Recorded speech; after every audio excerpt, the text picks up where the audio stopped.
Bienvenue sur En Vrai, le podcast signé Coca où l'on aborde des sujets dont tout le monde parle, ou pas encore, et où chacun partage sa vérité, parce qu'on est persuadé d'une seule chose, il n'y a pas de vérité absolue.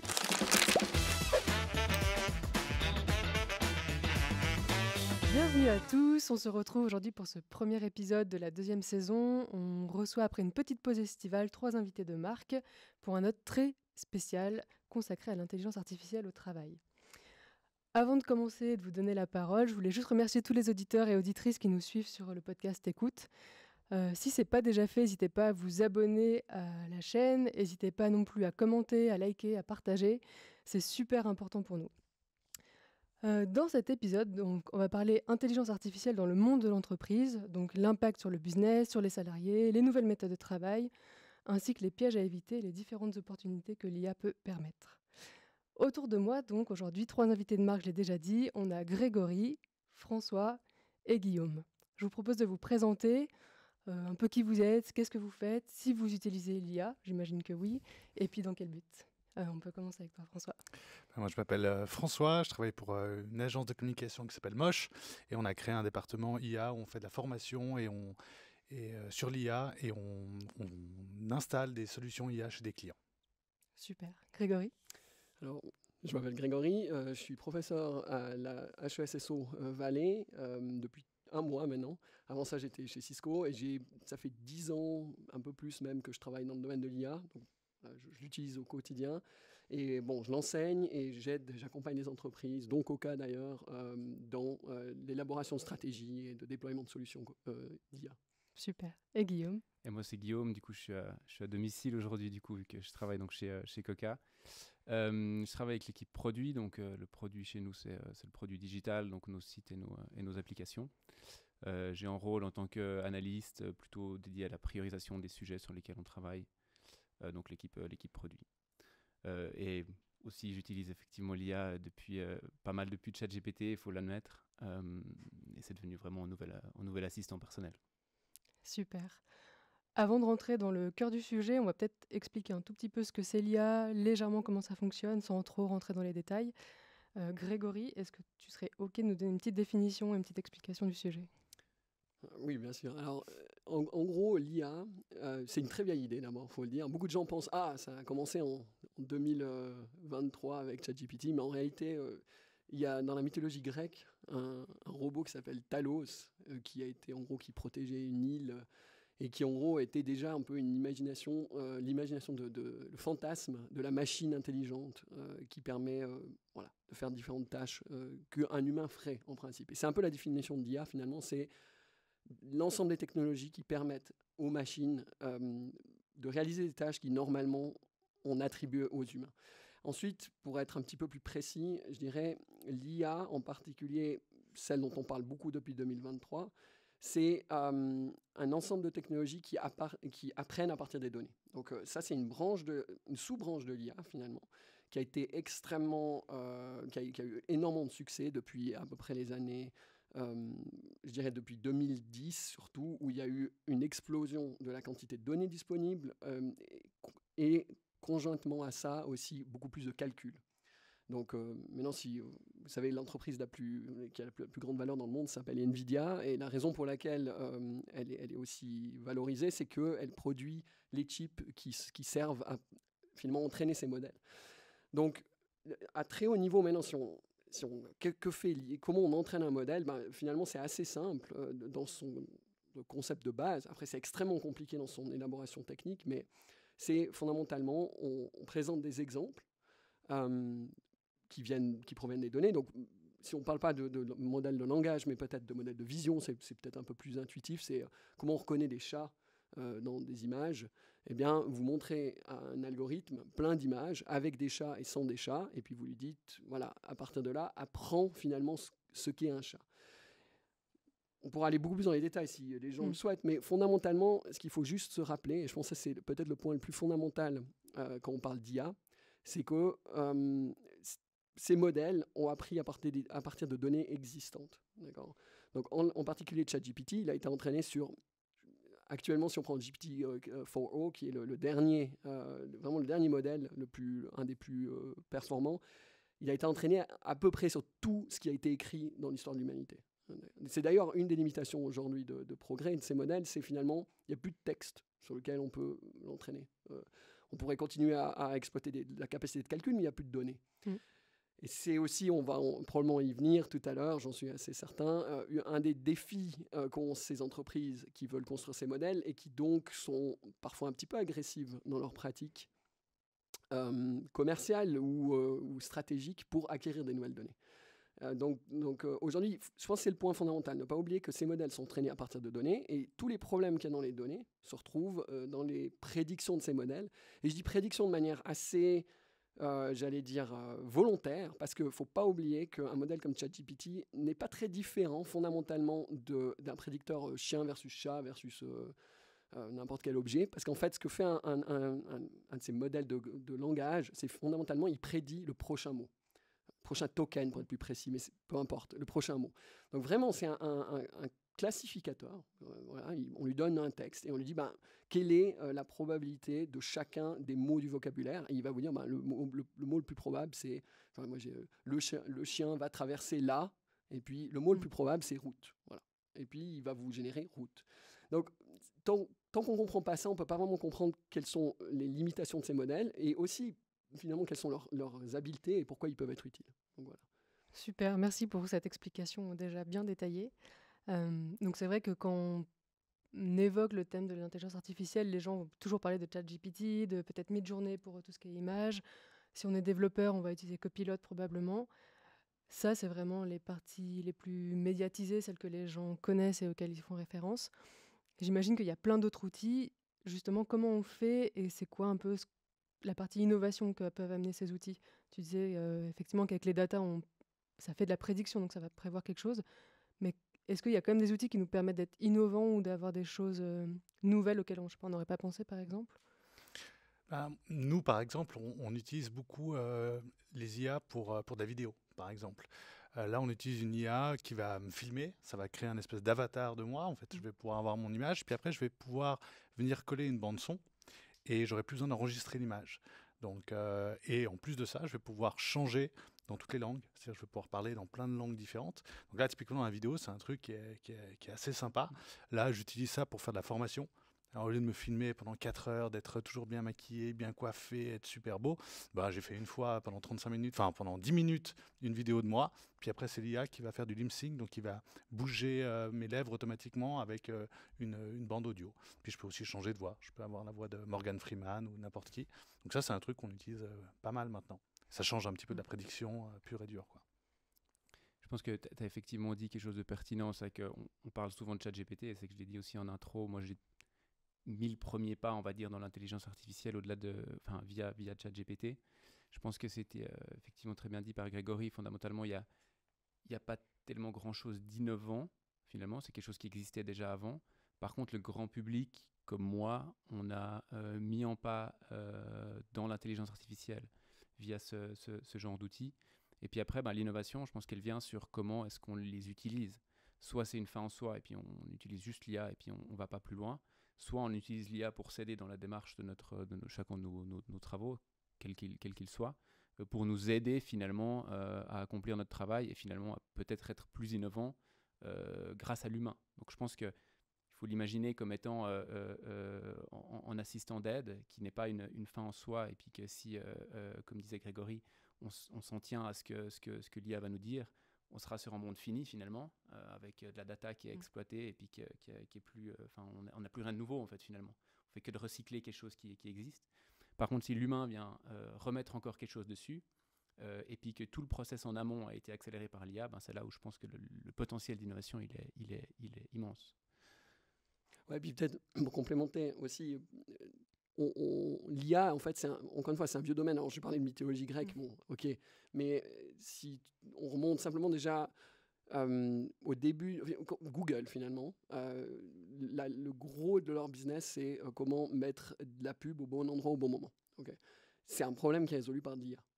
Par du machine learning, peu importe le terme, mais c'est de l'IA fondamentalement. Pourquoi ? Parce que finalement, c'est exactement comme quand vous demandez à ChatGPT quel est le prochain mot par rapport à mon prompt.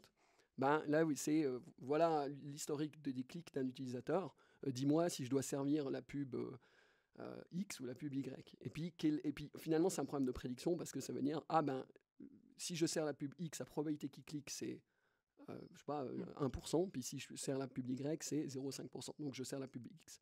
Donc ce que je veux peut-être mettre en avant, c'est qu'aujourd'hui, l'IA, vraiment, c'est cette pointe de l'iceberg, et on va en parler beaucoup parce que je pense que ça a énormément d'applications. Donc, je suis à la fois un peu sceptique sur certaines applications. Je pense, comme tu l'as dit, très souvent, les gens prennent ça. Oh, voilà, ChatGPT, je copie-colle. Voilà, je vois ça avec des étudiants qui copie-collent l'output de ChatGPT dans leur projet, et puis boum, ils ont résolu le problème. En même temps, il y a l'autre aspect de se dire, ah non, je l'utilise pas du tout, parce que je sais pas ce que c'est dangereux, et tout ça. Ça, je pense que c'est les deux extrêmes qu'il faut éviter. Mais finalement, peu importe l'attitude qu'on a, ce qu'il faut pas oublier, c'est que l'IA, elle est partout, et elle va bien au-delà de ChatGPT. Donc, cette compréhension, et je pense que c'est ça le grand bénéfice de ChatGPT, c'est d'avoir finalement mis un coup de projecteur sur ces technologies qui étaient toutes déjà présentes, mais que le grand public ignorait ou ne voyait pas. Et donc aussi d'amener un débat public. Aujourd'hui, je pense qu'on a un débat aussi sur comment on peut utiliser l'IA dans l'entrepreneuriat, mais aussi peut-être les implications éthiques et tout ça. Et ça, c'était des discussions qui avaient très peu il y a 4-5 ans. La plupart des gens, ils ignoraient complètement ce type de technologie. Alors, on va essayer de crever l'abcès tout de suite, parce que c'est vrai aussi que quand on parle IA, on entend, tu le disais, genre, toi, tu n'as plus besoin de te filmer, quoi. Genre, tu mets, ça filme tout seul et tout. Beaucoup de gens ont peur de perdre leur emploi, ou en tout cas, tout le monde a l'impression que tous les emplois vont disparaître. Je pense que c'est une grosse crainte. On commence déjà à voir qu'effectivement, ça permet de prédire des choses, mais ça ne va pas non plus créer. C'est quoi votre rapport à ça? Est-ce que vous avez l'impression que dans les entreprises, tous les emplois vont disparaître, il y aura plus des entreprises avec 3-4 personnes? Ou est-ce que ça va quand même préserver l'emploi et ça va probablement le transformer? Mais... Je suis plutôt un optimiste et je me dis, finalement, je pense que chaque innovation a amené son lot de crainte par rapport sur les emplois tels qu'ils existent ou existaient. Il y a une quantité d'emplois qui existaient il y a 20 ans, qui n'existent plus aujourd'hui, qui existaient il y a 100 ans, qui n'existaient plus il y a 80 ans, etc. etc. Je suis plutôt optimiste sur le fait que j'ai l'impression que ça va justement pouvoir nous permettre de simplifier certaines tâches, mais du coup de faire en sorte que les gens vont pouvoir vraiment travailler sur des choses sur lesquelles ils ont vraiment une grosse valeur ajoutée. Et du coup, dans ce sens, je pense qu'effectivement, il y a des tâches peut-être redondantes, et on en a tous dans nos jobs respectifs, pour lesquels on se dit, en fait, c'est génial, j'aurais plus besoin de le faire parce que j'ai une IA qui le fait. Et par contre, je vais pouvoir passer mon temps à vraiment amener de la valeur. Donc voilà, c'est ma vision très optimiste. Je sais que c'est pas forcément toujours tout aussi rose, et puis voilà, il y a la réalité là un petit peu là, au milieu. Mais j'essaie de voir ça un peu plus comme opportunité, on va dire. Je suis assez d'accord avec toi, mais moi je serais encore plus optimiste, dans le sens où c'est clair qu'il va y avoir un changement énorme dans notre façon de travailler au fur et à mesure. Il y a des emplois qui vont disparaître au profit d'autres, mais c'est ma vision, hein. Dans le côté optimiste, en fait, j'espère un jour qu'on n'aura plus d'emplois. C'est-à-dire qu'aujourd'hui, c'est un concept quand même relativement nouveau de travailler, si on regarde dans l'humanité. Et je me dis peut-être qu'à terme, la plupart des tâches pourraient être générées par l'IA. Et de se dire qu'on va pouvoir profiter de la vie. On va pouvoir faire, comme à l'époque, je sais pas, de l'écriture, de la poésie, de la musique. Et puis qu'on va avoir des machines qui travaillent. Et chez nous, quand on a commencé à basculer vers l'IA au niveau de l'agence, justement, j'avais des gens qui avaient un petit peu peur dans certains métiers. Et puis je me disais, mais moi les gars, si dans 10 ans, on arrive à, doubler le chiffre d'affaires de la boîte grâce à l'IA. D'accord, 10 ans, ça peut être un peu court, mais je donne un exemple. On arrive à doubler le chiffre d'affaires et que vous bossez plus qu'à 20%. C'est-à-dire que effectivement, on se consacre à des choses où vous êtes vraiment une forte valeur ajoutée. Le reste du temps, vous pouvez profiter de la vie, on peut même augmenter vos salaires. Ce serait absolument génial. Et ça reviendrait à pas mal de changements dans la société. Mais alors, je me fais l'avocat du diable. Tu penses qu'il y a beaucoup de patrons qui seraient prêts à payer des employés à 100%, à 20%? On voit que la semaine de 4 jours a déjà du mal à passer. Ouais. Alors, je pense qu'il doit y avoir un changement global de mentalité. C'est-à-dire que si un jour on devait arriver à ce genre de situation, c'est tout le système qui doit évoluer. C'est politique, tout doit complètement évoluer. Peut-être un revenu universel, justement, qui serait payé par les entreprises, par des gros impôts. Enfin, il y a plein de choses qui devraient se mettre. C'est clair que c'est un petit peu utopique, mais voilà, ça c'est ce que j'aimerais. Qu'on puisse tous profiter d'être en vacances beaucoup plus. Je pense que c'est intéressant ce que tu dis, parce que finalement, c'est un peu la vision qu'il y a eu depuis le début de la technologie. C'est de dire, ah oui, maintenant, nous avons... je sais pas moi, la machine à vapeur, donc on n'a plus besoin de X, on n'a plus besoin de Y. Et puis finalement, ce qu'on s'est quand même rendu compte, à cause de notre système, c'est que la plupart des avantages de l'automatisation ont été capturés plutôt par le capital que par les salariés. Ça, c'est le risque. Oui. Après, je pense qu'il y a aussi moi, j'aime beaucoup cette... et je pense qu'elle est très vraie, cette loi. Je ne me rappelle plus de son nom, mais en gros, on a tendance à surestimer l'impact à court terme des technologies et à sous-estimer son impact à long terme. Et je pense que c'est le cas presque partout. Par exemple, les réseaux sociaux, je pense quand ils ont vraiment apparu, c'était « mais non, en fait, voilà, ça va résoudre tous nos problèmes de communication dans le monde. Maintenant, on est connecté avec tout le monde, c'est génial. » Bon, il y avait une vision très idéaliste. Et puis, je pense que ces impacts-là ont été largement surestimés parce que finalement, ça a changé certaines choses, mais pas tout. Par contre, les impacts long terme, et en particulier on voit la santé des jeunes, etc., personne ne l'a vu venir, et on voit 20 ans plus tard, ça a des impacts massifs. Je pense que l'IA, malheureusement, c'est un petit peu le même problème. C'est que tout ce que on dépeint aujourd'hui comme étant soit les risques. Alors moi, par exemple, il y a tout un débat, et ça, c'est vraiment des chercheurs. Donc, on parle de gens qui sont des experts du domaine, qui ont vraiment peur de la singularité. D'accord ? Donc, en gros, Terminator. Moi, je fais partie des gens qui sont très circonspects quand des experts, donc il y a même des gens qui ont reçu en gros l'équivalent du prix Nobel pour l'informatique, qui sont de ce côté-là. Mais je dis, mais est-ce que vraiment vous avez regardé ce que font ces algos, quoi ? Parce que je pense qu'ils sont loin de venir take over the world, quoi. Pour moi, ça n'arrivera pas. Donc, pour moi, là, il y a des vues un peu inflationnistes, je ne sais pas comment on veut bien dire, des risques et du potentiel. Parce que remplacer des travailleurs très expérimentés, ou peu expérimentés d'ailleurs, en réalité, c'est très difficile. On le voit parce qu'en plus, le problème, c'est que les langages de modèles, ils produisent du texte. Mais avec du texte, c'est bien joli, mais il faut interagir avec le monde. D'accord ? Faut des robots, voilà. Et tout ça, on ne sait pas faire. Il faut bien se rendre compte. Moi, j'ai fait ma thèse en robotique. En robotique, par exemple, le truc le plus... J'allais dire, souvent, les gens vont dire « est-ce qu'on peut... on n'a pas de robot pour couper les cheveux, par exemple. On ne pourrait pas remplacer les coiffeuses. Je pense que les coiffeuses, dans 1000 ans, seront toujours là. Et les coiffeurs et les coiffeuses, c'est sûr et certain. Parce que c'est très difficile, en réalité. C'est des problèmes qui vont bien au-delà de la problématique stricte de « OK, comment je génère une prédiction ?» Parce qu'il y a une interaction avec le monde. Alors, quand je dis dans 1000 ans, peut-être pas, mais bon, voilà. En tout cas, dans 20 ans. Et voilà. De l'autre côté, ce qu'on ne voit pas, c'est par exemple les deepfakes, les fake news, la capacité par exemple qu'on a aujourd'hui en cybersécurité. Et ça, alors par exemple, je pense que c'est vraiment quelque chose auquel l'audience doit être vraiment extrêmement sensible. C'est qu'on peut créer, grâce à ChatGPT ou ce genre de modèle, en un clic, on peut créer un site web complètement customisé. Donc ça veut dire qu'on peut, par exemple, faire des attaques de phishing extrêmement sophistiquées pour presque rien. Donc ça donne des moyens aux attaqueurs qui n'existaient pas avant. Et ça, ce genre de risques, sur le long terme, je pense qu'ils vont se multiplier et devenir extrêmement prégnants. C'est génial que tu abordes le sujet parce qu'on a fait un petit sondage en interne pour savoir de quoi nos collègues avaient peur par rapport à l'IA. Et dans ce qui est ressorti, il y a donc deepfake, savoir différencier le vrai du faux, manipulation de l'information, perte de la créativité, perte de l'esprit communautaire d'entraide, parce que comme tu dis, effectivement, quand on pose une question, il n'y a plus besoin d'avoir des vraies personnes qui nous répondent, on a quelque chose qui va nous formuler une réponse qui est plus ou moins correcte. Perte de la propriété intellectuelle et aussi l'ultra-connexion. C'est vraiment les peurs qui sont ressorties, donc c'est vraiment génial que tu amènes ces sujets-là. Et du coup, comment on fait pour un peu peut-être se prémunir par rapport à ça ? Moi, j'amène les problèmes, pas les solutions. C'est compliqué à répondre et je me sens pas forcément hyper légitime finalement de pouvoir formuler des solutions de problèmes sociétals, on va dire. Je pense ce sera effectivement des réflexions qui vont devoir avoir lieu à des niveaux politiques ou en tout cas c'est clair à plus haut niveau maintenant. Je suis personnellement pas forcément très à l'aise à apporter un élément de réponse. Et je pense aussi de citoyen en amener. Donc en tant que citoyen, je suis sûr que tu peux apporter ta pierre. Oui, c'est vrai.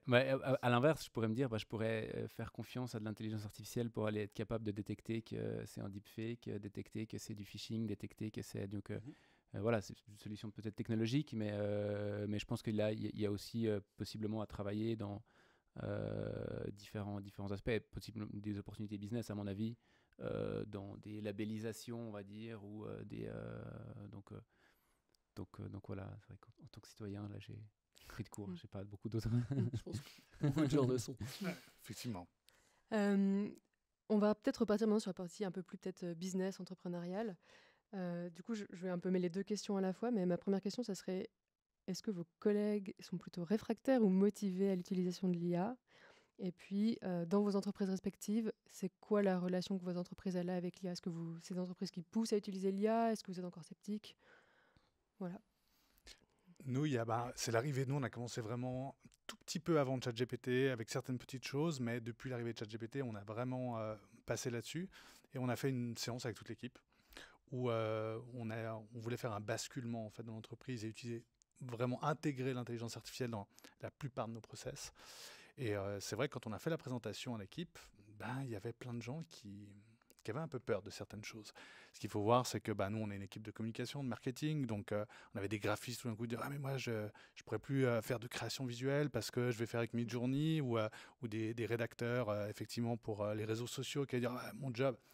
Et on a essayé d'expliquer que en fait, c'est un outil qui va juste permettre de gagner du temps, d'améliorer, de s'entraîner, d'automatiser effectivement certaines choses, ou même pour le graphiste, ta créativité, mon gars. C'est qu'aujourd'hui, il y a des idées que tu as qui sont absolument géniales, mais si tu devais les mettre en œuvre, il te faudrait des semaines et des semaines de travail. Aujourd'hui, utilise ça pour aller plus vite, pour pouvoir faire vraiment ça. Je donne un exemple. Des fois, on a une photo qu'on va recevoir d'un client. On a reçu un truc d'un avion où on avait une photo en mode portrait. Hop là. Et il fallait faire un portrait paysage. On avait besoin d'un paysage. S'il avait dû recréer tout un champ, ça lui aurait pris 2 semaines, donc ça aurait coûté très cher aussi au client, forcément. Et là, avec l'IA, ça va dépendre pourquoi, mais on peut le faire. Donc c'est aussi un gain de temps. C'est vraiment un outil qui permet. Donc au final, les gens avaient peur. Et maintenant, on l'utilise tous dans l'entreprise. On est obligé d'utiliser, avec certaines choses, on est obligé d'utiliser l'IA pour gagner du temps. Ouais. Du coup, vous avez un processus en place, vous avez tu parlais de guidelines. Alors il y a des guidelines, il y a certaines IA qu'on utilise maintenant qui sont processées chez nous. Il y a de la formation aussi qui est en train d'être mise en place pour l'utilisation. Et puis voilà, on sélectionne. Après, ça va très vite. Il y a aussi plein de nouveaux outils. C'est-à-dire qu'un outil qu'on aurait pu choisir il y a 6 mois, il est peut-être obsolète s'il y a quelque chose de nouveau. Donc on doit être hyper réactif et puis être toujours un peu au fait de ce qui se passe. Donc mais c'est vrai que c'est hyper intéressant. Nous c'est qu'on est une entreprise assez digitale, donc c'est vrai que tout le monde était très vite assez curieux par rapport à ce que l'IA pouvait faire. Globalement, je pense que chez Coca, tout le monde est plutôt curieux. Je peux certainement pas parler pour tous les métiers, évidemment, mais et ce qu'on a fait, c'est que on a fait en sorte de créer des rôles. Je ne vais pas trop détailler parce qu'on fonctionne en holacratie et on a donc des rôles. Et puis en fait, on a créé des rôles dans chacun des métiers. Qu'on a appelé Key User IA, intelligence artificielle. Et ces personnes-là, on a été accompagnés par quelqu'un d'excellent, du coup Mathieu Cortési, qui est venu faire une formation, on va dire high level, sur des chats GPT équivalents, sur le potentiel que ça a, comment ça peut simplifier les différentes tâches du quotidien, mais aussi, chose quand même importante, sensibiliser sur les risques. Sur quelles données on peut lui envoyer, à quoi il faut faire attention. La réponse que j'ai, elle n'est pas forcément vraie. Il faut que je la challenge. Ça reste, plein de potentiel, mais forcément avec beaucoup de risques pour l'entreprise et pour le fait que l'output ne soit pas forcément excellent. Donc voilà, ce qu'on a fait, c'est faire en sorte que tout le monde ait un peu, ces key users aient un socle commun de connaissances et puis de sensibilité. Et puis qu'ils puissent être un peu les ambassadeurs dans leur métier ensuite de ce genre de technologie. Et puis après, c'est vrai que les projets de plus grande envergure, on va dire, d'optimisation, d'intégration d'outils d'intelligence artificielle, que ce soit dans notre processus de création d'offres, que ce soit dans l'aide aux réponses à des questions des clients ou autres, ça passe finalement par l'équipe produit parce que ça passe par une phase de développement. Et puis on chapeaute un tout petit peu ces différents sujets. C'est le travail d'ailleurs qu'on est en train de mener avec Grégory en collaboration du coup avec la HES. Et donc voilà, il y a pas mal de cas de figure qui sont déjà utilisés par passablement de métiers. Hein. Tu le disais, développement, vous utilisez pas mal tout ce qui est Copilot, donc l'assistance au code. Chez les multimédias, je sais qu'ils utilisent aussi passablement, que ce soit pour le détourage d'images ou pour de l'inspiration. Dans le contenu, création de contenu aussi, mais toujours avec la démarche de se dire, en fait, il n'y a rien qui sort tel quel de l'intelligence artificielle. Et toujours dans une démarche de, en fait, je vais simplifier ma manière, l'obtention d'informations pour répondre à un client, je vais simplifier plein de choses, mais par contre, ça reste moi humain qui interagit avec le client. Et je pense que pour le coup, c'est un parti pris qu'on a chez Coca, sur lequel on tient. C'est qu'on parle quand même d'humain à d'humain, et puis ça c'est une valeur assez inestimable pour nous. Mais par contre, tout ce qui est avant la partie humain à humain, il y a une partie qui est optimisable, quoi, qui peut rendre la recherche d'informations plus simple, qui peut rendre plein de choses plus simples. Je pense malgré les risques, moi je le vois finalement chez nous où je suis dans un environnement académique, donc où il y a énormément de sensibilité, en particulier à l'authenticité du contenu, parce que je veux dire, si les chercheurs commencent à produire des articles avec ChatGPT, on est perdu, quoi, mais en même temps, c'est pas un outil qu'on peut ignorer. Je pense que personne peut ignorer. Donc ça c'est un peu le pendant, un petit peu le contre-pied à ce que je disais tout à l'heure. Oui, il y a plein de risques, il y a plein de problèmes, il y a plein de tout ce que vous voulez, et puis il y a plein de limitations, mais en pratique, moi je vois en tous les cas, on parlait des développeurs. Moi, j'imagine dans les médias, la création de contenu, et je vois, par exemple, moi je suis en train de monter des cours, honnêtement, des outils comme ChatGPT, peut-être pas ChatGPT lui-même, il y a aussi des outils comme Perplexity qui va vous amener aussi des références, donc ça vous permet de valider plus facilement ce sur quoi il s'est basé pour produire une réponse, ce genre de choses. En réalité, c'est un outil d'une puissance très grande lorsqu'il s'agit finalement d'obtenir de l'information. C'est là où moi je veux aussi nuancer. ChatGPT a quand même été une immense avancée. Faut quand même aussi dire que le hype vient pas complètement de nulle part. Il n'y a pas de fumée sans feu, et en particulier si on regarde ce qui a amené ChatGPT par rapport à ce qu'était le processing du langage naturel en 2018 versus ce que c'était maintenant. En fait, il y a quand même un monde. Et la capacité que vous avez aujourd'hui à lui donner des documents complexes et puis à poser une question arbitraire sur ces documents et puis à ce qu'il vous résume, c'est quand même extraordinaire. Donc, cette puissance-là, il faut être franc, si maintenant vous dites non, moi, je fais mon métier comme avant, ça va être difficile. Y a beaucoup de... Vous savez, c'est comme dans le sport, quoi. Finalement, si quelqu'un s'entraîne... un professionnel fait travaille à 100% sur quelque chose, et puis que vous dites ouais, moi je fais ça le week-end 2 heures le dimanche, ça va être difficile d'être en compétition. Là c'est la même chose, quelqu'un a vraiment un bon dopage, quoi. Donc je pense qu'il n'y a pas trop de manière d'y échapper complètement, mais il y a aussi beaucoup de risques. C'est là que c'est très difficile. Donc c'est le grand défi, je pense, des entreprises aujourd'hui, que de s'assurer que leurs employés sont compétitifs en utilisant ces outils, tout en étant bien conscients des limites qu'ils ont et aussi des dangers associés. Donc voilà. Et dans notre cas, je pense que ça marche relativement bien. Et un point aussi et ça, je pense, c'est important pour vous, c'est le côté brainstorming. Moi, j'utilise beaucoup pour brainstormer parce que justement, comme ils partent un petit peu, ils inventent plein de trucs, des fois, c'est vrai que dire, sors-moi une liste de 15 idées pour un truc, finalement, c'est un outil assez intéressant de ce côté-là. Et encore une fois, il faut avoir l'œil de l'expert derrière pour pouvoir trier, mais c'est une manière de développer des idées que je trouve très intéressant et qu'on n'a pas toujours quelqu'un avec qui brainstormer live en une seconde, quoi. Donc ça, c'est très cool, je trouve. Mais même en équipe, nous, on utilise aussi des fois, même en équipe, pour brainstormer, pour sortir d'autres idées. Des fois, il y a souvent beaucoup de déchets, ça c'est clair, mais il peut y avoir aussi des idées qui sont sympas, qui sont sorties, qu'on va prendre une petite partie, puis après on va redévelopper ça. Donc ça donne des inputs comme ça qui sont hyper intéressants. Après, je pense aussi qu'il faut savoir utiliser. C'est-à-dire, comme tu disais, on ne peut pas juste poser une question, prendre la réponse, copier-coller et l'envoyer. Il faut itérer, il faut aller plus loin, il faut essayer de réfléchir. Donc je pense que les entreprises doivent aussi apprendre à utiliser, donner les limitations et bien expliquer aux gens, à leurs collaborateurs, comment ça fonctionne, et que les collaborateurs s'entraînent, utilisent vraiment un maximum ça, mais vraiment en étant formés sur comment ça fonctionne. Ça, c'est clair. Parce qu'autrement, il y a une grosse quantité de contenu qui est pas de bonne qualité, qui peut sortir. Par contre, si on va un petit peu plus loin, si on réfléchit avec lui, si on s'entraide, là, on arrive à sortir des bons résultats. J'ai une question, parce que là, du coup, on parle de travailler avec, on parlait un peu de sécurité. C'est vrai que là, du coup, on donne énormément d'informations à des sociétés qu'on ne connaît pas forcément, sur lesquelles on n'a pas forcément été checker leurs conditions générales, donc on ne sait pas vraiment ce qu'ils font de toutes ces données. Est-ce que vous avez peut-être des conseils de pratiques, mauvaises pratiques, choses à faire, choses à ne pas faire, choses que vous interdisez dans vos entreprises ou choses que vous conseillez de faire ? Bon, on les connaît, les entreprises, c'est un peu le problème aussi. C'est que, ce que je disais tout à l'heure, c'est que une des grandes problématiques qu'a OpenAI, par exemple, mais c'est le cas de n'importe quelle entreprise qui produit ces modèles, c'est qu'ils n'ont plus de données. En gros, ils ont pris tout Wikipédia, toute la librairie du Congrès, tout le web, tout. Puis ils sont là, maintenant, qu'est-ce qu'on fait?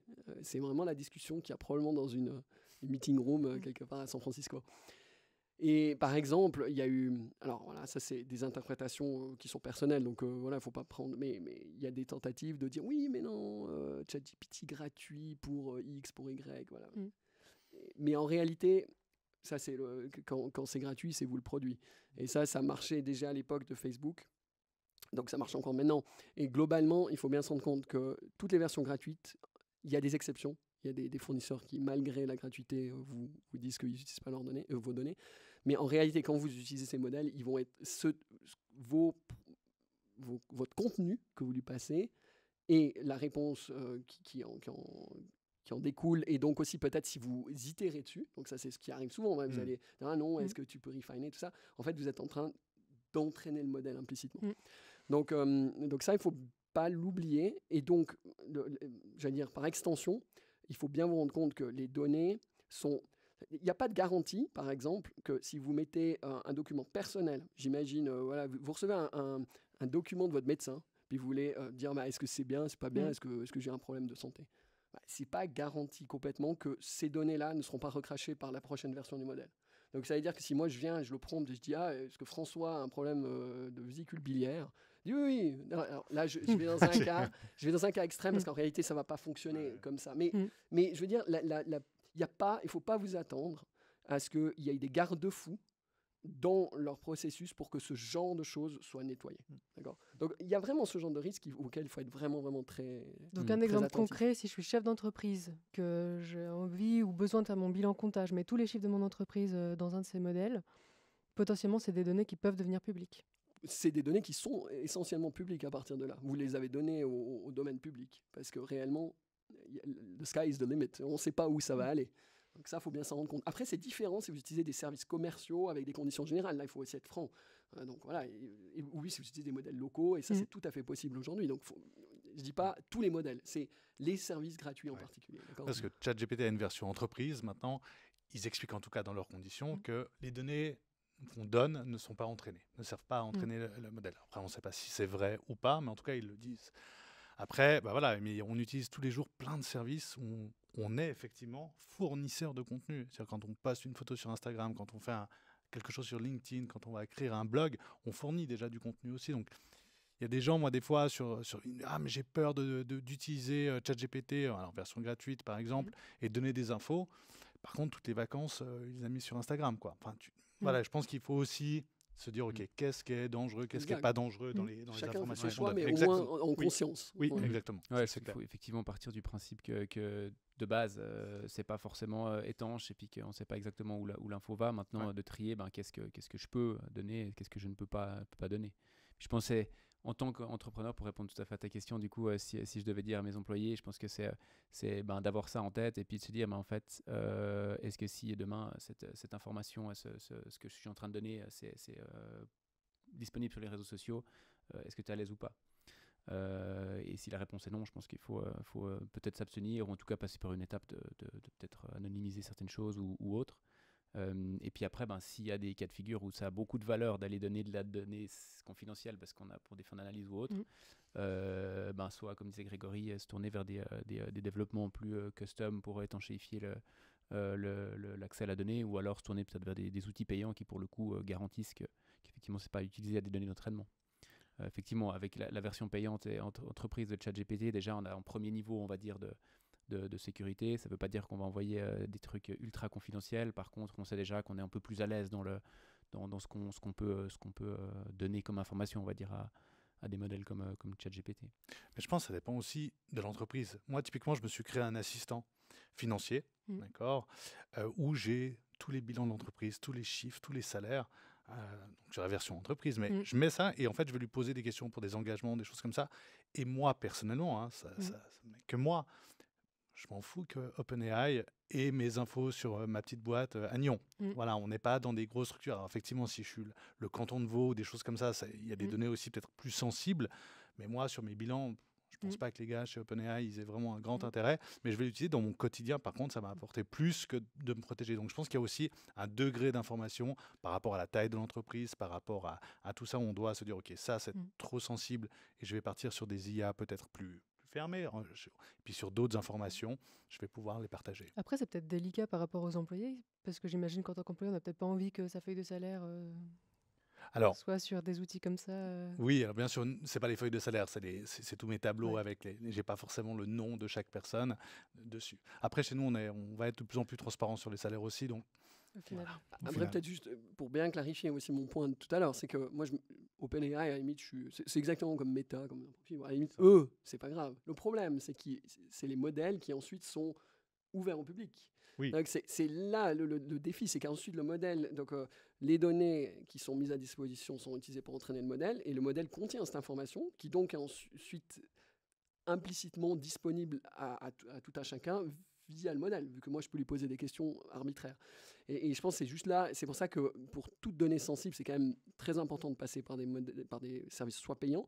Et puis une chose très importante à mentionner, parce que ça devient de plus en plus facile à le faire, maintenant il y a des modèles open source. Donc, en particulier Meta, de manière assez paradoxale peut-être, mais parce qu'il y a OpenAI qui est très fermé, et puis il y a Meta qui historiquement était quand même assez perçu comme étant un peu fermé, et maintenant qui sont vraiment ils sont en train de vraiment d'essayer de pousser le côté open pour des raisons stratégiques plus que éthiques, mais voilà. Mais fondamentalement, ces modèles, donc les derniers modèles, Llama 3.1 par exemple, est vraiment un modèle qui est extrêmement performant, qui est pas loin de la performance d'un GPT-4. Donc, globalement, ce que vous avez aujourd'hui comme possibilité, c'est vraiment assez facilement dans votre infrastructure de PME même, je parle vraiment même d'une petite entreprise, de servir votre propre modèle à des frais divers. Il faut quand même avoir des gens qui savent plus ou moins manager ce truc-là, mais c'est quand même plus comme il y a 2 ans où on disait, bon, voilà, servir un grand modèle de langage, c'est impossible. Donc, là, je pense aussi on arrive dans un monde où, pour toutes les applications sensibles, je pense que ça vaut vraiment la peine de se poser la question, OK, comment je peux faire ça propre? Mais, encore une fois, la solution payante, déjà, ça amène... Moi je suis pas trop cynique par rapport à ça. Je pense quand même que les petits caractères, pour avoir bossé dans une très, très grande entreprise, une multinationale américaine, je sais qu'ils sont extrêmement... Voilà, généralement, ils respectent bien leur propre caractère, mais par contre, ils sont aussi assez forts pour mettre les caractères qui leur vont. Mais par contre, voilà, leur contrat, ils les respectent généralement. Après, il y a plein d'exceptions, on est bien d'accord. Donc voilà, c'est juste pour dire que là-dessus, je pense que c'est important. Ça m'amène à une question. Est-ce que dans vos entreprises, vous discutez et puis vous communiquez avec les clients sur le fait que vous utilisez l'intelligence artificielle? Par exemple, nous, à Coca, on a un exemple typique. On n'a pas fait officiellement d'annonce comme quoi on utilisait l'intelligence artificielle. Mais par contre, c'est vrai qu'on a fait une offre générée par l'IA au niveau de l'image. C'était des loutres qui faisaient du triathlon. Et ça a suscité un débat de folie parce que j'entendais des loutres qui font un triathlon, c'est n'importe quoi. Alors que, clairement, ça se voyait que c'était de l'intelligence artificielle. Et ça a vraiment suscité un débat de fou sur l'offre. Et puis, du coup, on a dû un peu faire une annonce comme quoi, effectivement, pour certains contenus, on utilisait de l'intelligence artificielle. Comment ça se passe dans vos entreprises respectives? C'est quelque chose, du coup, vous avez fait un statement, vous avez fait une annonce officielle, ou c'est quelque chose où, si les gens posent la question, vous en parlez ouvertement, mais pas plus que tant? Alors, chez nous, on a pris un pas où on communique de plus en plus sur le fait qu'on utilise l'intelligence artificielle, on le dit. Après, de nouveau, alors ça suscite pas forcément énormément de questions. Il y a des clients qui nous disent, ah bah maintenant, vous allez aller plus vite, donc vous allez coûter moins cher. Ça, c'est souvent le premier retour qu'on a. Mais on explique, en fait, pour l'instant, on utilise ça encore comme des outils. C'est-à-dire, si je prends le design ou le graphisme, l'arrivée de Photoshop, on va dire, au lieu de dessiner, on utilise l'ordinateur. C'est juste un outil qui nous permet d'aller plus loin et de faire plus de choses. Donc oui, nous, on communique dessus. Alors après, on n'utilise pas dans tous les process. Et puis, nous, on le voit vraiment comme un outil de productivité. Donc, on communique, ça c'est clair, aux clients sur l'utilisation. C'était un bel exemple. C'était effectivement assez drôle, l'exemple de l'offre du triathlon. Pour le coup, c'était assez drôle parce que je me souviens, le premier commentaire qui avait eu lieu sur le forum, c'était que la loutre, elle avait 6 doigts, je crois. Puis donc le plus improbable, c'était que la loutre ait 6 doigts, mais pas qu'il y ait une loutre qui fasse du vélo. C'était assez fun. Mais oui, c'est clair que pour le coup, on n'a pas vraiment de communication effectivement claire. Est-ce qu'on utilise ou on n'utilise pas de l'intelligence artificielle? Finalement, on a, d'un point de vue client, relativement peu finalement on n'a rien de contenu qui sort pour le client sans que ce soit un humain qui ait travaillé à minima dessus. ne serait-ce que l'image qui est mise, aidée par l'IA sur le visuel de l'offre, ça reste un humain qui l'a faite, qui a fait la sélection, qui a considéré que c'était sympa pour illustrer l'offre. Dans ce cas de figure, c'était un événement qui n'avait jamais eu lieu jusqu'à maintenant, donc on n'avait vraiment pas du tout de visuel à disposition pour faire l'offre. Donc ça avait été décidé de faire un truc fun avec de l'intelligence artificielle. Donc voilà, c'est vrai que c'était en cas de figure assez particulier. Sinon, pour le coup, je pense que je serais une entreprise qui aurait en bot complètement, avec en service client complètement généré par de l'IA. Forcément, on a tout intérêt à s'assurer que c'est pas à souligner que c'est pas un humain qui est en train de travailler derrière et puis que possiblement il peut y avoir des erreurs, ne serait-ce que pour des problèmes légaux. Mais en l'occurrence, c'est pas le cas chez Coca et je pense qu'on a toujours cette double vérification humaine parce que l'output est toujours un humain qui le donne et puis pour le coup, c'est ce qui fait que, à mon avis, à mon sens en tout cas, on n'a pas besoin de dire labellisé, j'ai été aidé par l'IA pour cette tâche. C'est un outil en fait, que Word. J'ai Excel qui m'a aidé à faire c'est ma formule. Exactement. Après, dans notre cas, c'est intéressant parce qu'on a la problématique des étudiants, d'accord. Et donc, en particulier, on parlait de Copilot. Pour ceux qui ont déjà utilisé GitHub Copilot, ça peut être une aide plus ou moins grande en fonction du type de problème que tu essaies de résoudre. Et en particulier, le problème là qu'on rencontre, c'est que pour des exercices très simples, tu débutes dans un langage de programmation, on te demande de faire une for loop. Là, Copilot, il te le fait parfaitement. Donc, en gros, il fait le problème pour toi. Donc, si c'est un examen, est-ce que voilà. Donc, en même temps, le challenge, c'est est-ce qu'on peut vraiment former des étudiants en informatique aujourd'hui qui ne comprennent pas du tout comment utiliser ces outils. Donc, je pense que c'est non. La réponse, elle est non. Elle est claire. Je veux dire, nous, par exemple, moi, j'ai travaillé dans l'industrie pendant 12 ans. Sur les 2 dernières années, tout le monde avait Copilot. Donc, fondamentalement, je pense qu'on est obligé de trouver le mix. Et je pense que la transparence, c'est le mot-clé. Et c'est typique aussi, par exemple, dans le contexte de la recherche, où là, il y a par exemple des journaux et des éditeurs qui refusent catégoriquement un quelconque contenu généré par IA. D'autres vont accepter qu'on soit aidé, par exemple, pour des phases de brainstorming, pour par exemple la traduction. Il y a quand même des gens qui, par exemple, dans certains pays, parlent très mal anglais, et puis toutes les publications sont en anglais. Donc voilà, est-ce qu'ils ont le droit d'utiliser ça pour la traduction? Finalement, c'est déjà de l'IA. Vous utilisez DeepL, oui, voilà, vous utilisez de l'IA. Donc il y a aussi toute cette frontière fine. Mais ce qui est fondamental, et ce que je pense qui est le point commun de tous les éditeurs et tout le domaine de la recherche, c'est que le travail doit être 100% validé et fondamentalement, j'allais dire, à la fin, c'est vous qui êtes responsable de ce que vous produisez. Vous ne pouvez pas dire, ah ouais, mais en fait, c'est une erreur de ChatGPT. Et ça, c'est la problématique fondamentale aussi vis-à-vis des étudiants, c'est que si tu dis ChatGPT et que tu ne comprends pas ce qu'il fait, pour moi, là, c'est le red flag absolu. C'est comme dans les QCM, on met des points négatifs quand tu réponds au hasard. Là, c'est la même chose. Donc, pour moi, c'est de la réponse au hasard. Donc, carrément, c'est pas juste 0, c'est des points négatifs sur cette question-là. Donc, il y a toute cette problématique-là qui va être difficile, je pense, dans le futur. Et je pense que il y a des entreprises qui vont avoir des très très mauvaises surprises si elles n'ont pas un contrôle sur la manière dont elles utilisent ChatGPT, parce que les clients vont être assez brutaux, je pense. S'il y a des erreurs, en particulier dans le cas d'erreurs, ce qui n'est pas le cas dans votre cas, c'est plus... Voilà, de même pour les chatbots, c'est vrai que c'est drôle, on avait fait le test avec, il y avait un outil qui s'appelle Miro, qui est un chatbot, et donc Miro, c'est un outil avec d'idéation, de workshop et autres. On peut placer des post-it de manière digitale et autres. Et puis ils ont un petit assistant intelligence artificielle. Et puis de base, il est assez chouette. Il permet de résumer ce qu'il y a sur le contenu du Miro, etc., de générer des nouveaux éléments, de faire de l'idéation et autres. Mais par contre, on lui avait posé la question progressivement, quelle fonctionnalité, je ne sais plus comment on avait fait exactement la question, mais en gros, voilà, les fonctionnalités qu'il a à disposition sur Miro. Ensuite, on lui avait demandé s'il y avait des concurrents à lui qui faisaient la même chose ou peut-être un peu mieux. Et puis on a demandé les forces et les faiblesses de chacun. Et puis à la fin des fins, en guidant la conversation, en lui posant textuellement la question s'il fallait qu'on passe à la version payante de Miro, il disait pas du tout, c'est pas du tout le bon outil. Il y en a d'autres mieux sur le marché, etc.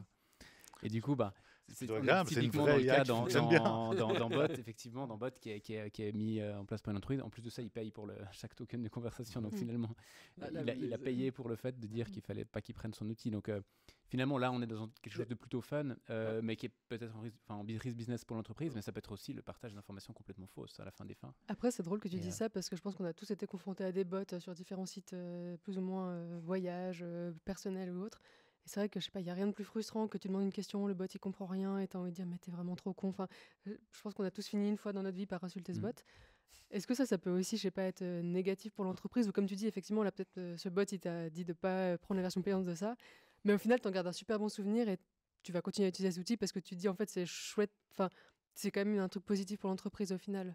Tu te dis c'est un bot qui a été sincère. Est-ce que Il y a des exemples moins chouettes, hein. Par exemple, Oui, la ouais. compagnie aérienne qui avait, en gros, qui avait mis un bot pour les remboursements de billets, et puis qu'elle avait remboursé plein de billets, et puis en fait, finalement, c'était pas dans les conditions qu'ils voulaient rembourser. Et finalement, un tribunal a dit non, vous avez un bot, vous l'avez déployé, voilà, vous êtes finalement tenu par ce que dit le bot. Donc il faut vraiment faire attention quand vous mettez un bot directement avec le client. Moi, j'ai tendance à le dire, je crois qu'on en a parlé.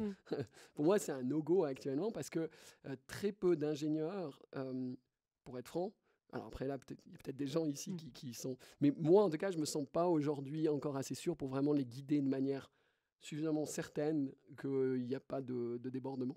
Alors, il y a des manières de le faire, mais on tombe dans le bot con. Dont tu parlais tout à l'heure. Donc, pour éviter qu'il soit moins con, tu as envie de lui donner beaucoup plus de liberté. Et mais là, après, il fait n'importe quoi.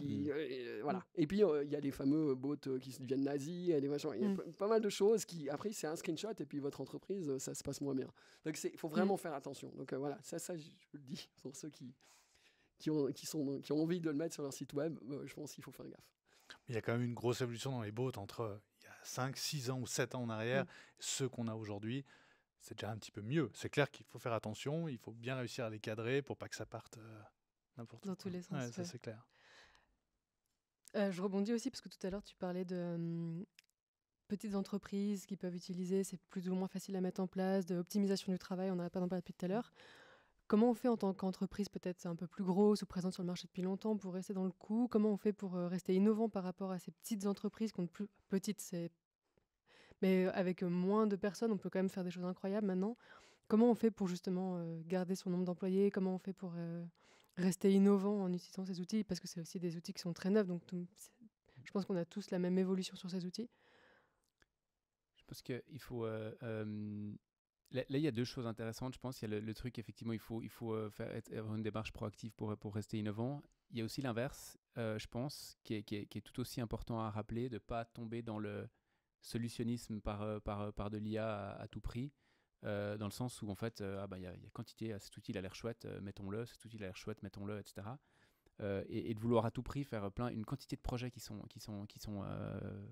plutôt sexy sur le papier, mais qui à la fin des fins n'apportent pas vraiment de valeur à l'entreprise. Donc je pense que les deux sont assez intéressants parce que pour le coup, pour n'importe quelle entreprise, il y a un potentiel qui s'est ouvert, qui est assez énorme par rapport à de l'optimisation et à plein de choses. Mais du coup, le fait d'investir dans les mauvaises choses, ça peut nous éviter d'être... ça tombe qu'on n'est plus du tout innovant parce qu'en fait, on est en train d'investir dans des outils que tout le monde a, et puis qu'à la fin des fins, ne vont pas nous apporter de valeur, et on aura dépensé beaucoup d'argent et de temps à intégrer ces différents outils. Donc, je pense que l'arbitrage, globalement, reste assez important. Et puis de nouveau, peut-être que je me répète, mais je reste convaincu que finalement, c'est l'humain qui est aidé par l'IA qui est innovant, c'est pas l'IA qui est innovante. Et qu'en fait, ça restera comment l'humain utilise l'intelligence artificielle qui va faire qu'une entreprise restera innovante. Mais c'est pas parce qu'elle aura intégré de l'intelligence artificielle qu'elle est innovante, à mon avis. Entièrement d'accord avec toi. Mais après, il y a quand même quelque chose, c'est que là, on parle des grandes entreprises, comment elles doivent rester innovantes. Mais je trouve qu'il faut aussi parler des plus petites entreprises qui ont accès maintenant à différents outils qui pouvaient être réservés à des très grosses sociétés à l'époque, à les coûter très très cher, et qui peuvent justement leur permettre de gagner en productivité sans partir sur des choses hyper complexes. Nous, on reste une petite PME, mais je vois des outils d'IA pour tout ce qui est PV de séance. c'est tout simple, mais nous, ça nous fait gagner un temps fou. On est meilleur en termes de qualité parce qu'on se souvient. Parce que moi, j'ai une grande tendance à faire une séance avec un client et je me dis à la fin, je me souviens de tout ce qui a été dit 2 heures après, j'ai oublié la moitié. Là, c'est hyper pratique d'avoir ça. Donc, c'est des outils qui peuvent permettre de gagner en productivité. Puis avant, à part si on était peut-être IBM, on pouvait se permettre d'avoir ce genre d'outils, puis ça allait coûter un bras. Moi, je vois juste un petit exemple chez nous, petite structure. Je reçois, je sais pas, 1 ou 2 offres d'emploi par jour de gens qui veulent bosser chez nous. Et malheureusement, ça me rend ouf, mais on ne peut pas répondre à tout le monde. Et je déteste ça. Donc là, moi, j'ai créé un petit bot sur ChatGPT, un truc très simple, enfin, un assistant qui va recevoir les emails des gens, qui va analyser sur une grille chez nous des postes, qui va noter les postes, qui va répondre automatiquement à la personne. Et puis, tous les CV qui nous paraissent bien par rapport à notre grille, ça va les envoyer à nos chefs de département. Donc voilà, ça, c'est des petits outils que je peux faire, qui améliorent ma productivité, mon image et tout. Mais il y a toujours un humain derrière, effectivement, qui va regarder. Donc, je pense qu'il faut aussi que les plus petites entreprises prennent le pas d'utiliser pour améliorer leur quotidien. Enfin, c'est ma vision, en tout cas. Ouais, tu dis quelque chose d'effectivement intéressant pour le coup. C'est vrai que le champ des possibles pour des petites PME est devenu assez vaste. Et c'est vrai qu'il y a tellement de possibilités d'optimisation que j'aurais jamais imaginé possible pour une entreprise comme Coca il y a 12 ou 24 mois. Ouais. Mais qui aujourd'hui peuvent être possiblement faisables. Donc c'est vrai que pour ça, c'est... Après, même pour avoir bossé 12 ans dans une entreprise de 80 000 employés, 50 milliards de chiffre d'affaires, c'est assez intéressant de... Non, mais c'est juste parce que c'est tellement une autre dimension, mais en fait, paradoxalement, ce que vous dites résonne parce que moi, j'étais vraiment responsable de la partie innovation AI pendant 10 ans. On a essayé de pousser plein de produits plutôt orienté machine learning, donc du traitement de données, de la prédiction de time series, aussi pas mal en cybersécurité. Par exemple, on utilisait l'AI pour détecter des comportements anormaux sur les réseaux. Mais fondamentalement, ce qu'on constatait aussi, c'est que la rapidité d'évolution des plus petites structures est toujours extrêmement impressionnante. Et donc, fondamentalement, je pense qu'il ne faut pas avoir de complexe de ce côté-là. Mais aussi, et ça, je pense que c'est important, il ne faut pas non plus être que consommateur. Et je pense que ça, c'est parfois peut-être le réflexe des petites structures. Il y a finalement, c'est très tendance de dire ah voilà, il y a ce nouveau truc, je l'achète, je l'utilise, voilà. Mais en même temps, on peut aussi être acteur de cette vague. Et encore une fois, je reviens à peut-être ce que je disais tout au début. Oublions pas que ChatGPT, donc ces modèles génératifs, que ce soit image ou texte, c'est vraiment la pointe de l'iceberg. Et aujourd'hui, la révolution de l'IA, à mon avis, elle va beaucoup plus en profondeur que ça. Et il y a vraiment des outils qui sont... J'aime pas trop les appeler des outils, parce que ça donne cette impression, boum, ça tombe du ciel, et puis on peut l'acheter, ça marche. Mais il y a des développements qui arrivent dans les 2, 3, 4, 5 prochaines années, qui vont être fondamentaux, et où il y a des immenses opportunités pour les petites entreprises. Et je pense qu'en Suisse, on doit être des acteurs là-dedans. On est censé être, on l'est, je pense, un des pays les plus innovants du monde. Et je pense que c'est vraiment... Il ne faut pas s'arrêter juste à ce qui est vendu. Voilà, parce qu'on aime bien déballer des boîtes, mais c'est aussi bien sympa des fois de l'amener dans le garage et puis de bricoler avec. Et je pense vraiment qu'on a les opportunités de le faire. Il faut, voilà. Mais c'est aussi là, je pense, très important de ne pas non plus crouler sous le poids des opportunités. Donc tout est assez difficile dans ce monde-là parce qu'il bouge tellement vite, mais il y a vraiment des grosses opportunités qui vont au-delà de ces modèles qui sont très visibles aujourd'hui. Super. On arrive gentiment à la fin du podcast. Je vais finir avec une dernière question. Si vous arrivez à répondre chacun en 1 ou 2 phrases maximum. D'après vous, à quoi ressemblera l'IA dans 10-20 ans, personnellement ou dans notre quotidien et puis aussi dans vos entreprises respectives? Grégory, il ira toujours chez le coiffeur, en tout cas. Les prédictions sont assez difficiles, surtout à propos du futur. Je pense qu'effectivement, l'IA, dans 10-20 ans, ce sera beaucoup moins que ce qu'on pense. Et malheureusement, beaucoup plus d'effets que ce qu'on pense aussi. C'est vraiment pour moi, c'est exactement quand on pense les voitures volantes. Et puis finalement, on a complètement raté ce truc très visuel. Mais il y a eu plein d'autres implications de la voiture pas volante qui est qui sont peut-être parfois délétères, mais parfois aussi extrêmement positifs. Donc c'est extrêmement... Donc, je ne veux pas me faire de prédiction parce que de toute façon, si j'en fais une, c'est qu'elle est fausse. Mais par contre, je pense que vraiment, il faut s'attendre à ce qu'il y ait des grosses implications, globalement. C'était pas juste du hype. Il y a vraiment quelque chose de profond dans ce qui s'est passé, mais ce n'est pas forcément non plus ce qu'on nous vend. Voilà, c'est ça qui est le message final, quoi. Yeah. Moi, je pense que aujourd'hui, on est dans le mode où c'est assez nouveau et il y a plein de produits, plein d'entreprises, plein de nouveaux, de nouvelles startups qui se créent et autres. Et ça va se resserrer vers quelques gros players qui finalement auront une meilleure maîtrise, auront intégré toutes ces différentes nouvelles technologies. Et ce qui est vrai aujourd'hui n'est pas vrai dans 3 semaines, dans 6 semaines et autres, quand on voit avec les outils qu'on a à dispo.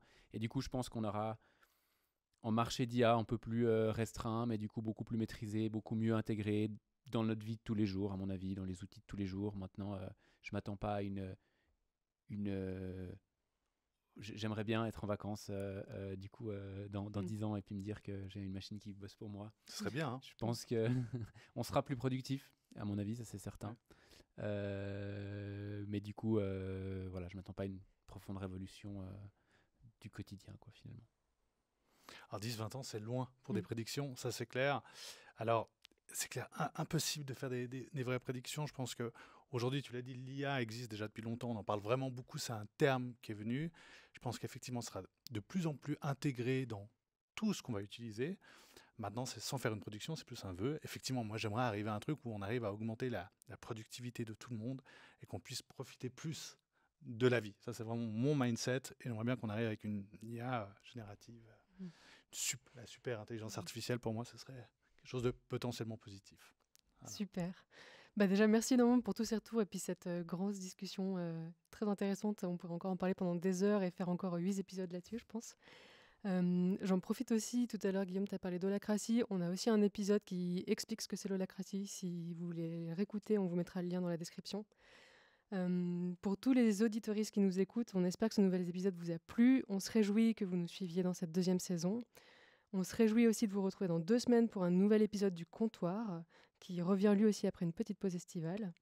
Et puis merci à toute l'équipe qui a préparé l'émission. Si vous voulez leur faire plaisir, n'hésitez pas à suivre, surtout réagir et commenter.